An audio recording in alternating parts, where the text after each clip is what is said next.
Who's up for some Saturday morning cartoons? Woo! Yes, today is the history of 4Kids Entertainment. Deep dive into one of the most controversial companies in anime by me, Jackson Bell. First up, before we get started, who exactly were 4Kids? Well, 4Kids was a New York-based company who specialized in licensing and dubbing foreign cartoons to children, hence their name, 4Kids. This stands for kids. The shows they licensed range from lighthearted comedies to action shows that often aired on Saturday mornings, which made them one of the few companies at the time to specialize in creating original Saturday morning programming. But what they're really known for are the numerous changes they've made to the shows they licensed, and for treating anime as a whole as more of a business. But let's start from the very beginning. The company we know as 4Kids was originally called Leisure Concepts Incorporated, or LCI for short. Since its creation in 1970, LCI specialized in pitching ideas to TV networks to start big franchises, before moving on to licensing numerous brands and celebrities for TV or toy deals. Of the company's two founders, Mike Jamekian was the artist, while Stan Weston was the businessman who made the deals. Through their brand, LCI had begun making ties to Star Wars, Thundercats, even celebrities like Farrah Fawcett of Charlie's Angels fame. In 1987, Alfred Kahn, former vice president of marketing at Coleco and known for bringing the Cabbage Patch Kids to mainstream audiences, became chairman of the company. A7 was also a biggie for LCI, as this was when the company made a very big deal with Nintendo. In 1987, LCI made a deal with the then rising company to help market their consoles and games for North America, specifically the NES and The Legend of Zelda. But this deal also helped the company out in the long run. LCI got its true start in the 90s. In 91, Kahn was appointed CEO of the company. 92 was the creation of 4Kids Productions, a subsidiary that focused on making television for children. You see, LCI had wanted to get more involved in producing TV, though 95 was when LCI changed their name to 4Kids Entertainment. I guess it just rolled off the tongue better. Also during this time, the idea of dubbing anime for Western television began to grow. After all, why waste money making original shows when one can just license something already made and cheaply dub it? In 1997 and 98, 4Kids acquired the rights to an anime based on a new Nintendo property for the Western market. What was that anime, you may ask?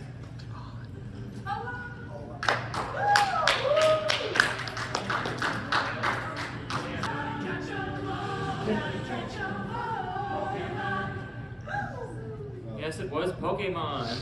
Based on Nintendo's 1996 Game Boy sensation, Pokemon had originally aired in Japan back in 97. 4Kids went on to dub and air it in 98 via syndicated television, where it didn't reach that big of an audience. While 4Kids are primarily licensing the dubbing company, they didn't have a channel to their name. So, to move from syndication to something more mainstream, 4Kids made a deal with the Kids WB, Warner Brothers Saturday Morning Block in 99, getting the show noticed by a wider audience of kids. The result? Well, how about dozens upon dozens of new seasons, tons of merchandise. We're talking posters, shirts, watches, Burger King toys, and plushies. We got an album that charted 90 on the Billboard Top 200, trading cards of all the Pokemon, and even a musical stage show that toured across the country. So yeah, yes, this is real, and it's on YouTube. So yeah, calling Pokemon a success would be an understatement. It was a phenomenon at the time, and nobody could escape it. But this success didn't come without some changes.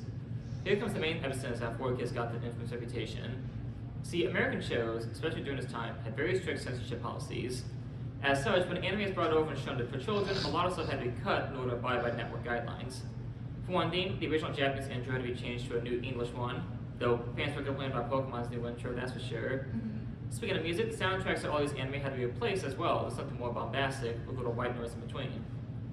Some character names had to be changed to better suit Western tastes.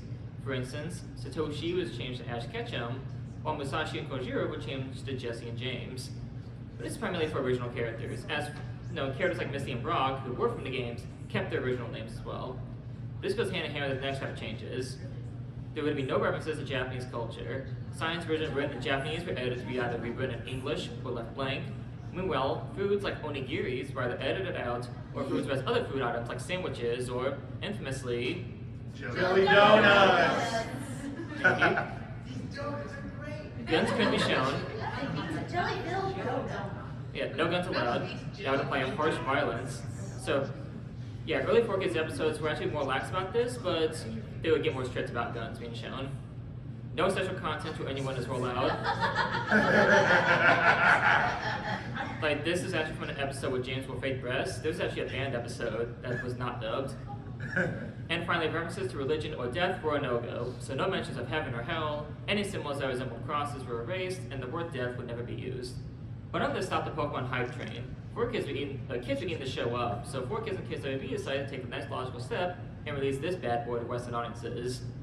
Pokemon the first movie is in 1998. This was a widely released theatrical movie, which was unheard of for the time, an anime movie in North American theaters. And while critics didn't particularly care about it, the fans ate it up, despite some really weird changes to the English version. Nevertheless, the first movie would go on to gross an insane amount of money. When adjusted for inflation, this is the highest grossing anime movie in North America, and would set the stage for future theatrical anime movies to come. The success of Pokemon allowed 4Kids to continue the partnership with Kids WB, resulting in not only more theatrically released Pokemon movies, like Pokemon 2000 and Pokemon 3 the movie, but also the licensing and distribution of another anime series, one that would have a very lasting impact on 4Kids as a company.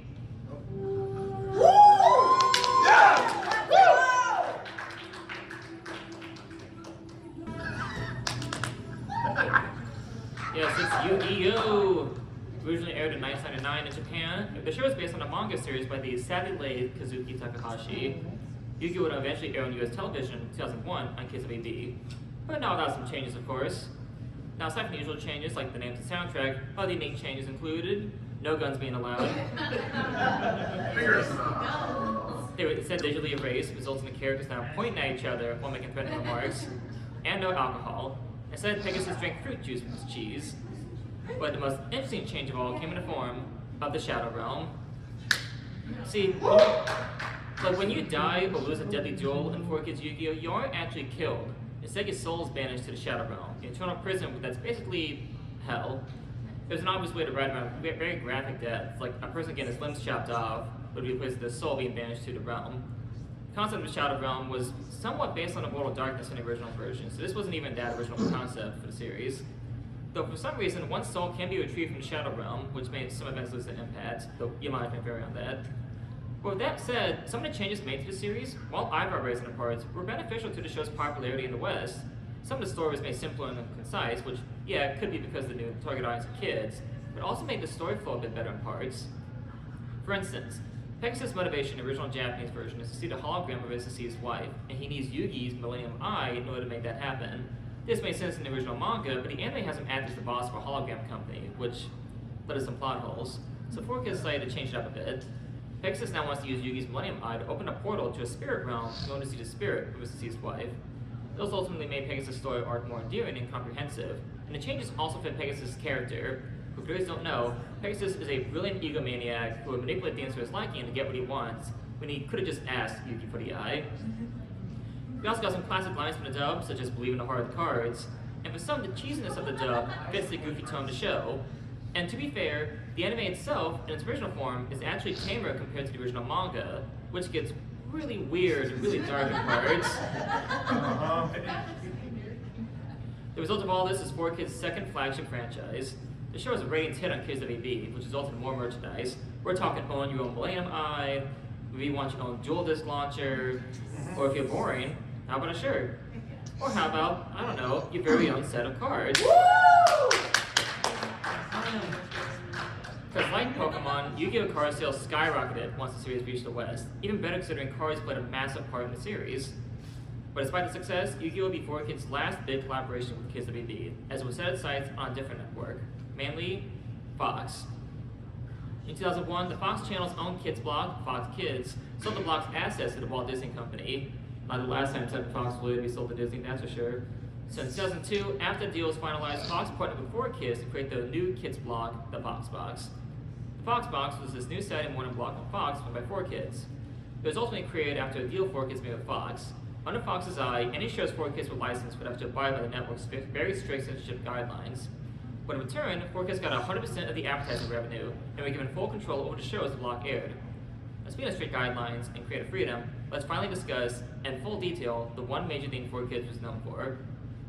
Now, I touched upon this a bit earlier, but why all these changes? Kids aren't dumb. They can handle guns, references like alcohol, animated violence, and more. Plenty of Western cartoons from the 90s handled these subjects, so why all these changes? Well, the reason's a bit complicated. What Japanese TV can get away with is much different than what US television can get away with. And networks have to have very strict rules on what shows can't get away with on Saturday mornings when young kids are more likely to watch TV. So anything considered offensive by the networks wouldn't air unless it was re-edited, and shows also had to have a lesson learned at the end. With Fox and Kids WB in charge, they had very strict guidelines for 4Kids to follow regarding what they're allowed to air on morning television. 4Kids had to regularly send scripts and footage to network executives for approval, and if it's sent back, that means not enough has changed. And if that wasn't enough, the Americanization of anime, with the whole cutting out text and whatnot, was actually a rule set by the original Japanese companies. In order to make sure their shows reach a global audience, the companies would request all Japanese text to be removed, and for their food to be erased as well, so that these shows can have a broader appeal. So with all this out of the way, let's dig into 4Kids' first big show on the Fox box. Another Nintendo anime based on one of the most popular characters, Kirby right back at ya. Oh. Originally aired in 2001 in Japan under the title Kirby of the Stars, this show is based on another of Nintendo's iconic creations, and it wouldn't air here in the States until 2002. Now, since the Kirby games are targeted towards kids, the anime was as well. This actually helps since 4Kids didn't do too many edits. But to get specific, King Didity's realistically painted tank was changed to one that matched his color scheme. And Didity's chainsaw in one episode was replaced with a laser chainsaw, which is pretty badass. But like Yu-Gi-Oh, some of the changes made would enhance the show. Characters were given unique voices, like King Dedede in his southern foghorn leghorn accents, Meta Knight in his Antonio Banderas Zorro impression. Episodes were given better pacing in order to fit with American TV time limits. And finally, Hobgoblin. Just Hobgoblin. One of the greatest names for was originally a nameless Moog. The result was pretty good, honestly. While Kirby wasn't a huge moneymaker like Yu-Gi-Oh! Pokemon, it still introduced a lot of children to the Kirby series, and it still has a dedicated following to this day. And the show is still a hit, lasting a full 4 seasons. On to 4Kids' next show. How do you guys feel about wrestling? Okay, that guy knows what I'm talking about, because it's time to get in the ring with Ultimate Muscle. Ultimate Muscle. Originally a sequel series to the anime Kinnikuman Man, and previously titled Kinnikuman Nisei in Japan, the show, about the mightiest of wrestlers across the galaxy, aired in both Japan and the States in 2002. Now, one thing I haven't brought up at this point, but should be obvious to some, is that before kids loved puns. Like, they really loved puns. And this series reflects that love so much. While Kinnikuman Mantaro's name would be changed to Kid Muscle, others would be changed to something far more wackier. For instance, Terry the Kid would be renamed to Terry the Grand Kenyon, and the best of all this was Gazelle Man, whose name was changed to Dick Dick Van Dyck. Yeah. Which is a stroke of genius. When it comes to changes, there weren't a ton. While the show is violent, it's about wrestling after all. Stuff like headbutts would be cut out, as kids could potentially imitate these moves. And blood was also erased as well. Cultural jokes that reference Japanese pop culture would be rewritten as to prevent confusion with Western audiences. But a fascinating thing is that majority of adult jokes in the original version were not only kept, a lot more were added as well. Like, there's actually a foursome joke exclusive to the dub. Oh. Yeah, Kid Muscle's like, we can have a foursome with golf. Get it? The show could be more popular over here in America than in Japan, mainly for having a dub that fit with the show's goofier tone. This led to 4Kids commissioning a second and final season of the show. Let's switch gears a bit. Every once in a while, 4Kids will actually try to create their own shows. It was a great practice, but the next show would be one done in-house and based on a popular 80s property, Teenage Mutant Ninja Turtles. Yes. This is 4Kids' first in-house animated show.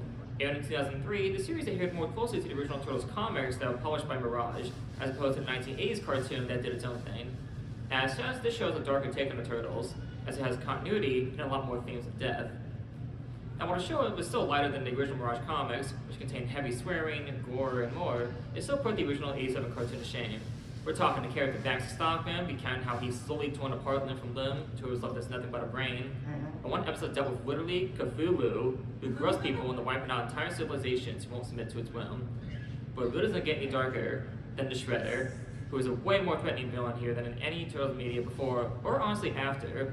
Here, he's an alien named Shrell, known for causing wars on several planets and behind thousands of deaths.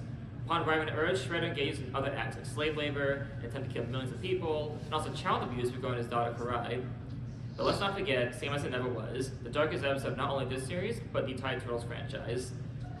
This episode presents a future where Shredder won, which leads to the enslavement of the human race, concentration camps, Michelangelo missing an arm, the graves of several characters like Master Splinter and Casey Jones, and even the on-screen deaths of the Ninja Turtles, all in a very bleak, moody tone that makes it the most depressing episode of the series.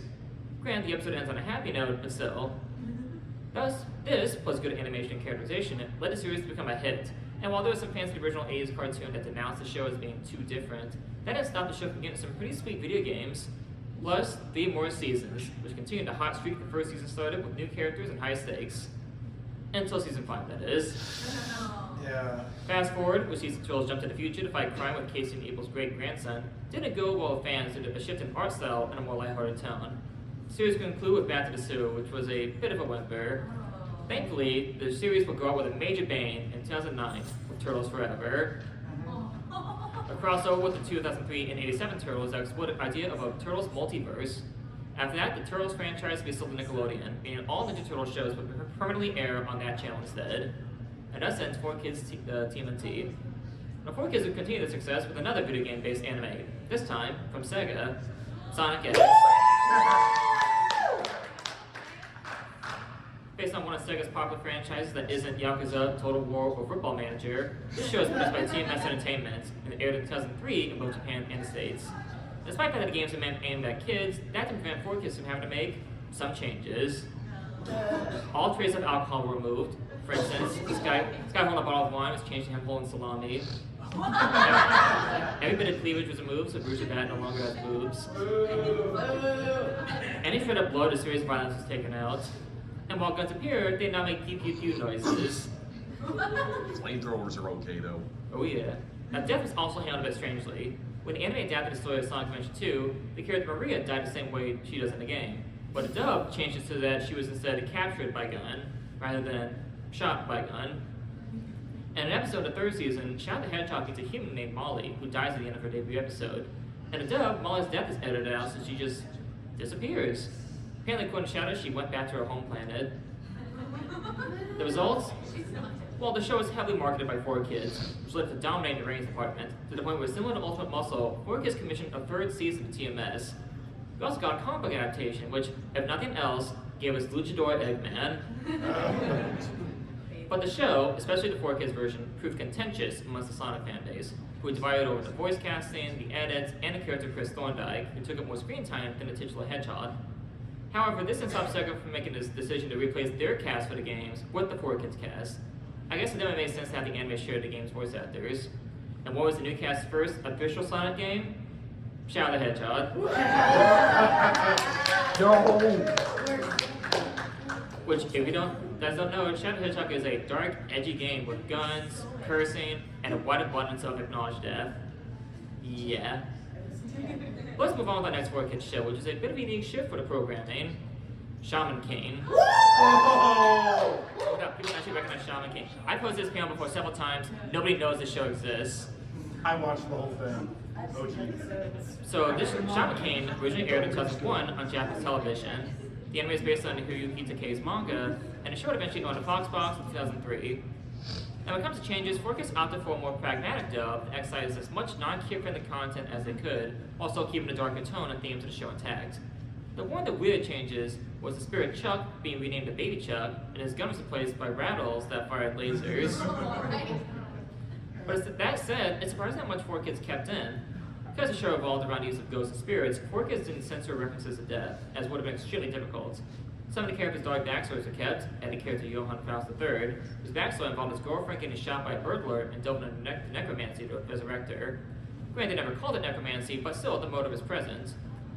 Odd changes aside, Shaman King remains one of 4Kids' most celebratory dubs. It's even praised for retaining the dark tone of the original series, which helped it stand out from their other dubs. The dub actors themselves received praise, and when a new Shaman King series emerged 20 years later, they got as much of the dub cast as they could to reprise their roles. But sadly, not everyone was celebrating. The show's darker tone got the attention of several moral guardians, who objected to the show's themes of death and violence as being too disturbing for kids. And while the show was able to end with all of its episodes dubbed, this would be the last show by 4Kids to get away with this much darker content. So, who likes crossovers? Well, 4Kids does, because now it's time for the fight for the Fox box. Oh. So, Fight for the Fox box was this TV movie that aired in 2003. And while saying it's a crossover, it's actually an unofficial one between most of the 4Kids' current shows. The plot involves a mysterious figure known as The Voice, who was taken over to Foxbox. The Voice has several villains like Dr. Eggman, King Dedede, and the Shredder to keep guard of the codes meant to save the block. So it's up to our Foxbox heroes like Sonic and the Ninja Turtles to retrieve the codes and save the Foxbox. Now, if this is not obvious enough, the entire movie, if you want to call it the movie, is nothing but an advertisement for Foxbox shows. They don't even try to hide it. There's literally a scene where Mikey tells his brothers, "Hey, did you remember to record Shaman King?" Now, as for the animation, it's basically a YouTube spoof made of stock footage and new dialogue. The dialogue itself is about as corny as you'd expect. So you say your name's Meat? That's right, Detective. I find that very hard to believe, you know. Let me get this straight. You believe me when I tell you that I live in the future, that I fly around in spaceships, and I was cryogenically frozen for 10 years, but you have trouble believing my name is Meat? You expect us to believe anything you say, you diaper-wearing, no-neck loudmouth? If you're really who you say you are, then what's happening next on Ultimate Muscle? Gee, I thought you'd never ask. Let me start by reminding you where we left off. But hey, that's my specialty. How many coaches do you know who wear diapers? Have either of you two jokers heard a word I've been saying? Man, we heard it all. But what's next? A whole lot of trouble, that's what. Too bad Kid Muscle won't be able to sit this one out. You think we're bozos? Do you? What do you take us for? A couple of complete total idiots? The next thing you'll be telling us is that there are a bunch of mutant turtles running loose in New York City. Dr. K may be a fool, but I hope he succeeds. If we can take over the Foxbox, that means we can stop the Funky Cops. And if we stop the Funky Cops, that means we can stop Disco from making a comeback.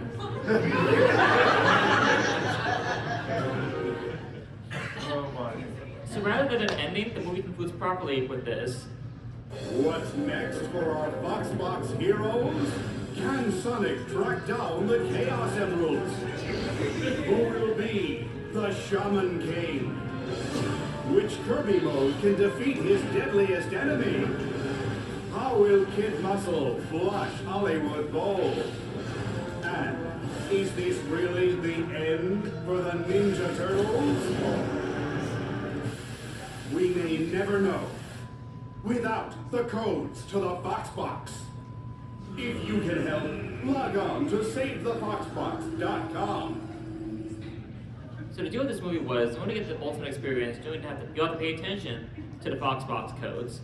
During parts of the movie, the codes would appear on screen for people to write down. These codes would be inputted to the Save the Foxbox website. Would a reward for all your hard work was nothing. Just a simple, you did it, you saved the Foxbox. Which shows how much of an uncreative marketing stunt this event was. But now let's get back to new shows. Focus had plenty of new stuff coming out, including one of the biggest money makers, the Winx Club. Winx Club was a series from Italy that aired in 2004 on both Italian and US TV. Created by Ignazio Straffi. The series tells the tale of a group of magical women. The story is filled with multiple layers that explore the transition from adolescence to adulthood, or at least that's how it originally was. Once 4Kids got their hands on it, a whole bunch of changes ensued. To start, there was not barely any continuity. Plot points in the original Italian version were dropped to make things more simpler, because some characters aren't related to each other. No blood or serious violence was shown. Any trace of Italian culture would be wiped out. Somehow Japanese culture would be scrubbed away. The main characters were originally college students, but it better relate to the intended target audience of young girls. Characters became high school students. And all these changes were done without the original creators' involvement. The result of the series that did well in ratings, allowing 4Kids to dub its first 3 seasons, no problem. Though Straffi himself wasn't a fan of the changes. He was going to say 4Kids edits removed something essential. The license of the Winx Club will be revoked from 4Kids in 2009 and sold to Nickelodeon, with current right holders and their new season of the show. Now, for those counting, this is the second show, 4Kids show to be sold to Nickelodeon. Let's head into the next 4Kids show. Another Nintendo one, no less. F-Zero GP Legend. Originally aired in Japan in 2003 under the title F-Zero Falcon Densetsu, this show is based on Nintendo's cult classic racing series, or for those who don't know, that guy from Smash Brothers. The show aired in America in 2004. Now, the show's release came with some problems. Firstly, the show itself wasn't very faithful to the original games, which resulted in a mixed and negative reception from fans. And unlike other 4Kids dubs of Nintendo anime like Pokemon or Kirby. In fact, this, as well as poor ratings, led the dub to getting cancelled 15 episodes into its 51-episode run. Now, according to Captain Falcon's voice actor, David Willis, all 51 episodes were dubbed. The scriptwriter adapter, Michael Hagney, claimed only 26 episodes were dubbed. Either way, the show never got a DVD release. The 4Kids episodes can be found on YouTube. Combined with a heaping bunch of poor license games in Japan, the anime spelled the death knell for the F-Zero franchise, as nothing new has come from the series since 2004. Sadly, the show being cut short also meant that Western viewers were denied the greatest scene in anime history.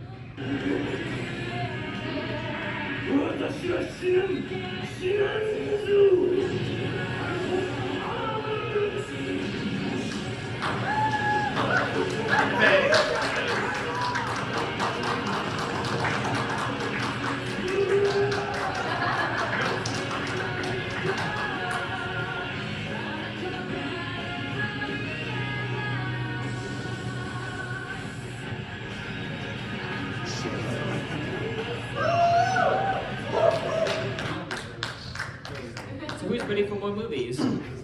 4Kids were, because in the summer of 2004, they would release their first non-Pokemon related movie, Yu-Gi-Oh! The movie. aka Yu-Gi-Oh! Pyramid of Light. Released in 2004, meant to be a grand adventure for Yugi and friends, the film was destroyed by critics who appealed only to fans of the series. Now, while fans did enjoy it for the most part, that didn't prevent the movie from becoming a flop at the box office, leading this being the final movie 4Kids and Kids WB will put out in theaters.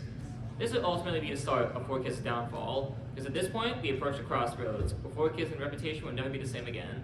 And it can all be traced back to this one show. Brace yourselves, and if you know the words, you can join in too. There once was a man named Run. He was king of the pirates. Power and wealth beyond. One Piece. Alright, here it is, nice on the TV. It is indeed One Piece. Originally aired in 1999 in Japan, and based on Eiichiro Oda's still ongoing manga. This show is produced and animated by the folks at Toei, but it wouldn't be until 2004 when the show aired in the States. Now, when it comes to 4Kids One Piece, only one thing crosses everybody's mind when talking about it, and that's the changes. It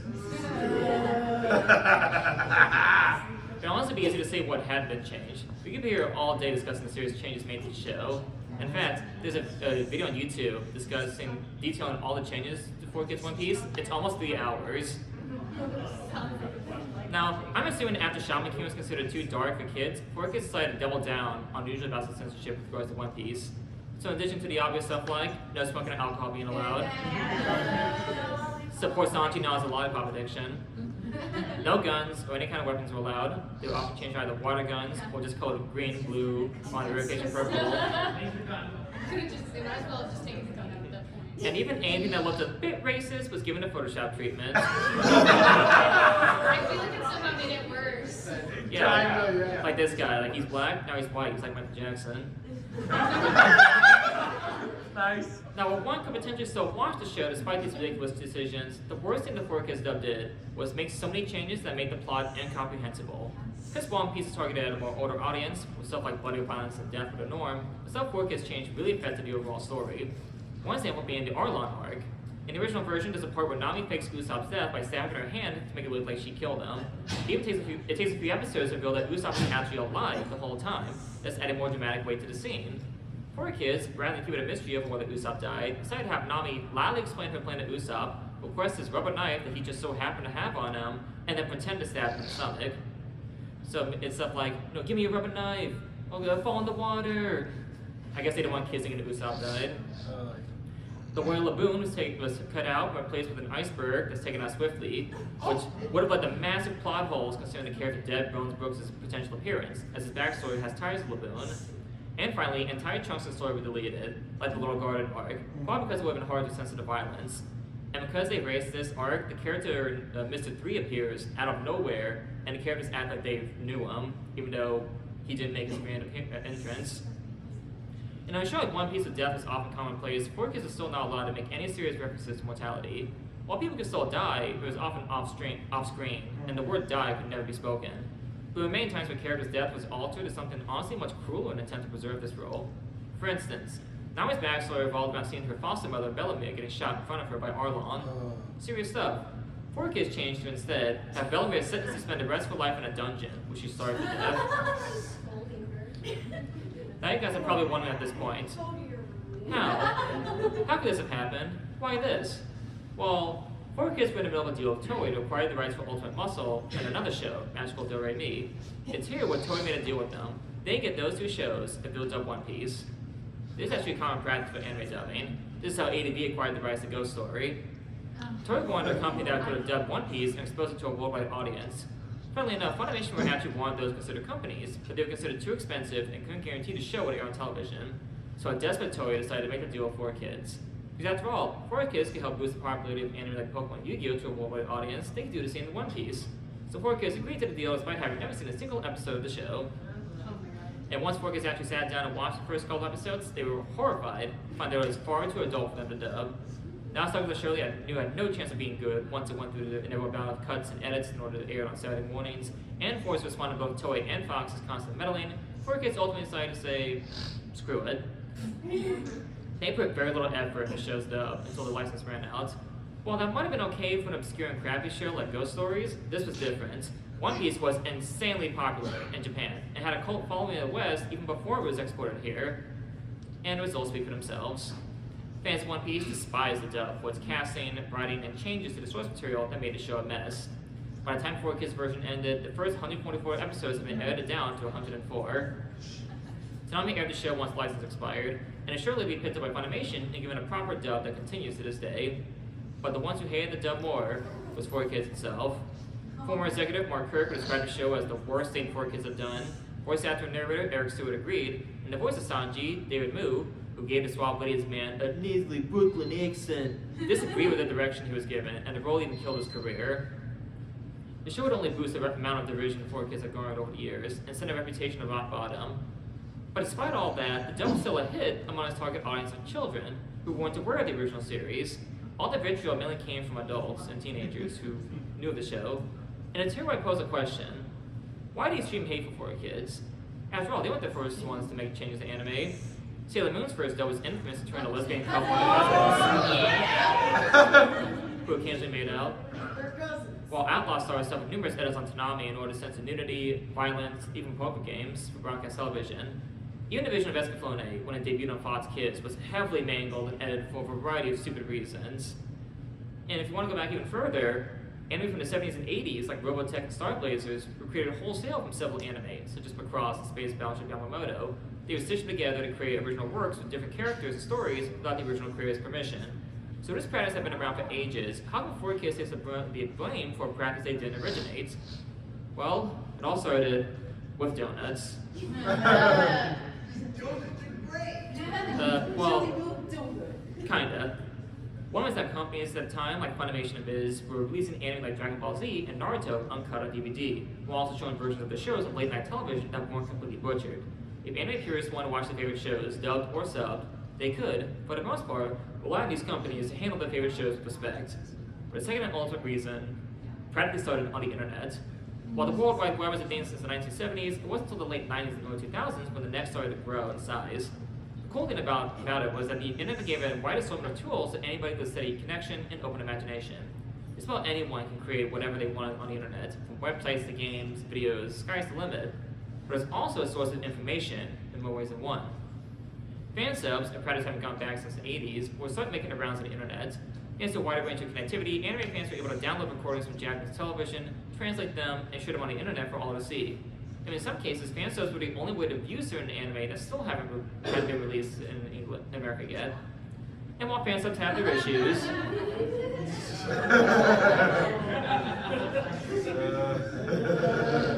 actually, a lot of issues.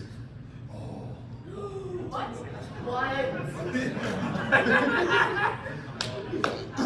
Oh my. A lot.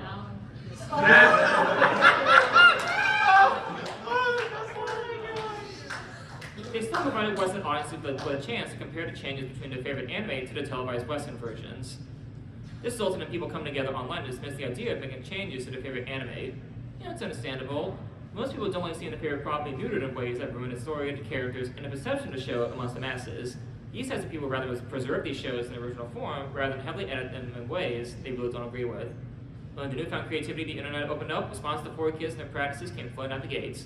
We're talking rant videos on YouTube, forum discussions on Anime News Network, flash cartoons on sites like Newgrounds, and of course, the creation of dozens upon YTMND websites. But the real granddaddy of 4Kids parodies all came from the mind of a certain Englishman.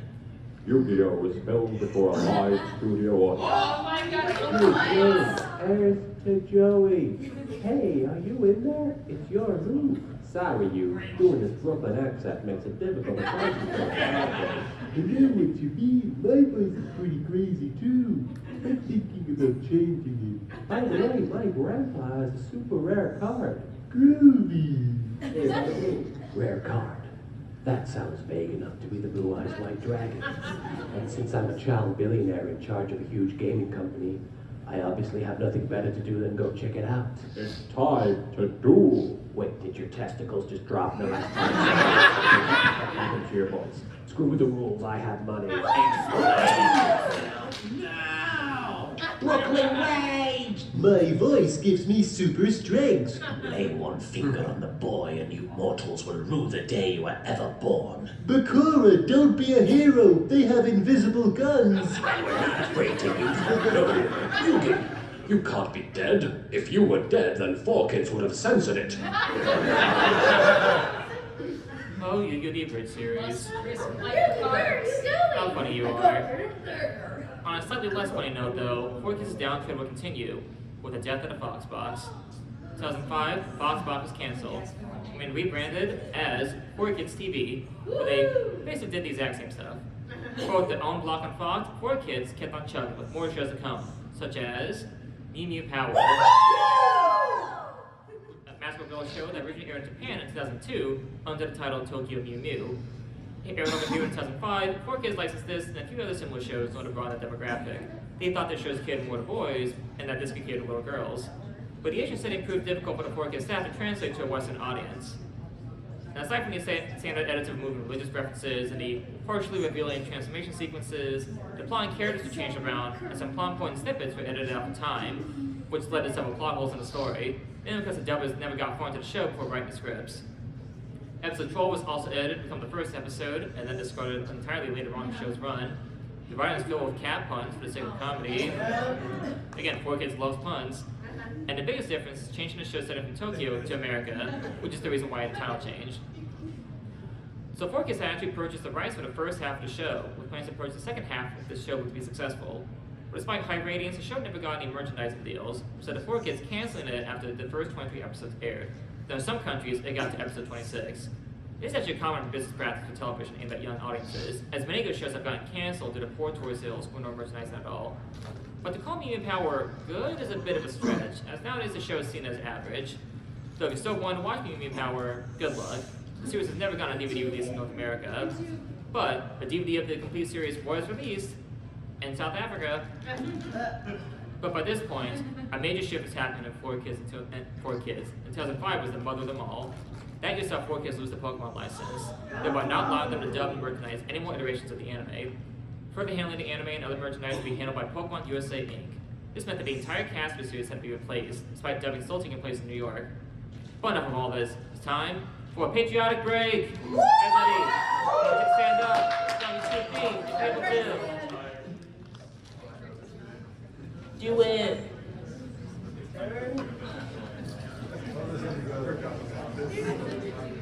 Alright, everybody all ready? Yep. It's time. And now, to start the national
With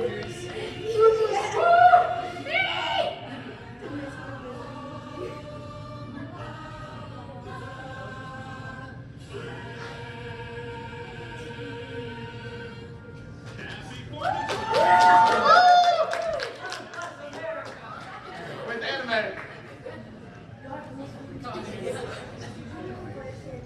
Well, that was fun. So by this point, in late 2000s, 4Kids have seen a decrease in output. Over the course of 3 years, their three biggest shows were Yu-Gi-Oh! GX, Chaotic, Oh! Yeah. and Dinosaur Kane, which is essentially an attempt to recapture the magic of Pokemon after they lost the license. But 2008 saw some big news. The Kids WB blog that helped 4Kids get their start would be shut down, and all in-house programming would be canceled. 4Kids had purchased the rights to the blog, thereby owning both the Fox and WB children's blogs. Until December, 4Kids' contract with Fox expired, leading to the termination of all the Fox shows by the end of the year, and the cancellation of 4Kids TV. But with the Kids WB rights still in hand, 4Kids have pushed forward, which leads us to CW4Kids. Created in 2008, CW4Kids is a blog that served as a replacement for both Kids WB and 4Kids TV. Airing Saturday mornings on the CW network, which is owned by Warner Brothers, 4Kids will license and air several cartoons and anime. Now, CW4Kids will show three kinds of stuff. Shows that were previously on 4Kids TV, like Viva Pinata. Shows that were previously on Kids WB, like The Batman. Yeah! And whatever the hell Robots was. Yeah. They even had their own version of Dragon Ball Z Kai, which the less said about, the better. But it did have a share of original content. You see, at this point, 4Kids had partnered with Saban, the company behind Power Rangers, to make some shows in the program. The biggest one was this little gem, Kamen Rider Dragon Knight. And in 2008, this show was Saban's second attempt at bringing the heavily popular Kamen Rider franchise to the West. Saban and 4Kids decided to take a more Power Rangers approach to the franchise. The plot itself was a loose remake of Kamen Rider Ryuki, which had debuted in Japan about 6 years prior. Despite the fact that the show did very well everywhere except America, it was still canceled near the end of its run. The final two episodes weren't even broadcast on TV, they were only found on the CW's website. Despite all of that, the show gained a loyal following among Kamen Rider fans. By now, 4Kids will go through a bit of a rebrand during its time at CW, which leads to the creation of Toonzai. Debuted in 2010 after the cancellation of CW4Kids, Toonzai was a Saturday morning blog on the CW where epic anime lived. And yes, they actually said anime.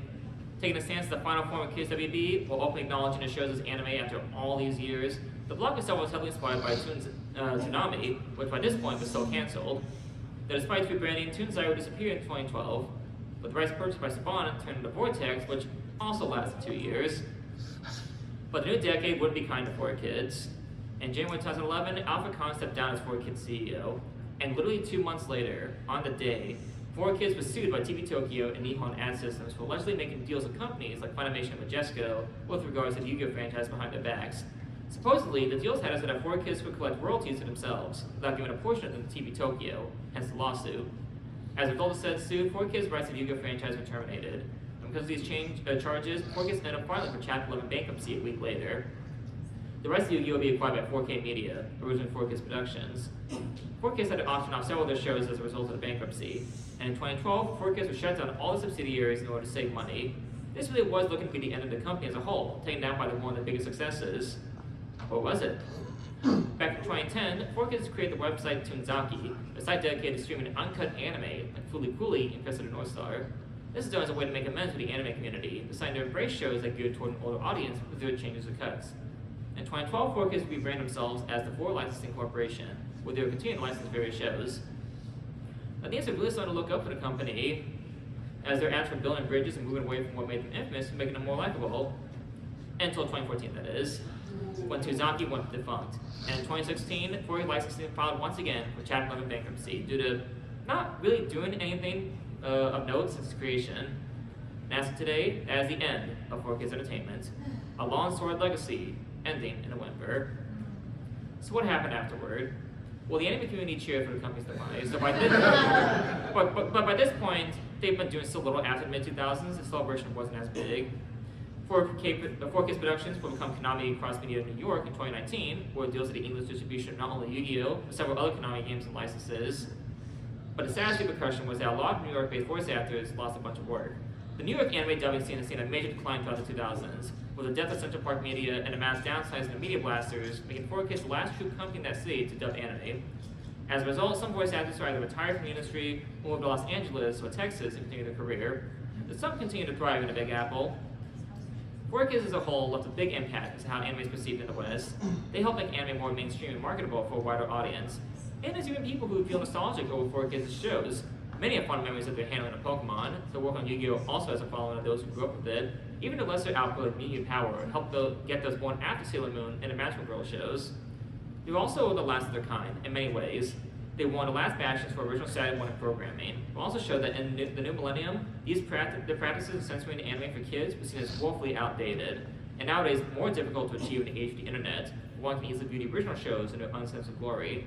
Even today, dubbing is taken far more seriously by the business, often favoring faithfulness over marketability.